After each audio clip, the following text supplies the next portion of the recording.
જય શ્રી રામ ને જય માતાજી બધા મારા ભાઈઓને અને બહેનોને એટલું જ કહું છું કે તમે કટ્ટર હિન્દુ હશે ને, જો તમારામાં હિન્દુનો લોહી હશે ને તો આ બને એટલો વિડીયો શેર કરજો, જેથી કરી છે ને તમારે વિડીયો શેર કરવાથી આવા નમાલા છે ને પકડાઈ જાય છે. અને અમુક ભાઈઓને એમ થાય છે કે વિડીયો શેર કરવાથી કાંઈ નથી થતું, કાંઈ મળશે પણ ને કાંઈ નહીં.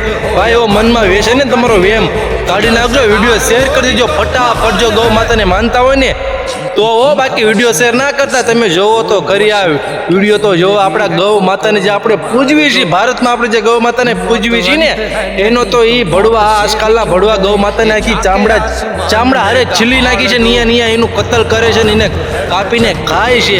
તો બધા મારા હિન્દુ ભાઈઓને એમ કહું છું, જો તમારામાં પકડવાની તેવડ ના હોય ને તો વિડીયો શેર કરવાની તેવડ રાખો. ખાલી વિડીયો શેર કરજો ને તો પણ આ ભડવા પકડી જશે. જો આ ભડવા ને પકડાય ને તો ખાલી વિડીયો જોશે ને તો પણ આવું બધું કરતા બંધ થઈ જશે. એટલે બને એટલો વિડીયો શેર કરી દેજો અને કોમેન્ટમાં જય ગૌ માતા, જય ઠાકર ને જય દ્વારકાધીશ લખવાનું ભૂલતા નહીં, અને જય શ્રી રામ લખવાનું ભૂલતા નહીં. આપણે હિન્દુ એકતા હવે બતાડી દો ને વધારેમાં વધારે વિડીયો શેર કરી દેજો.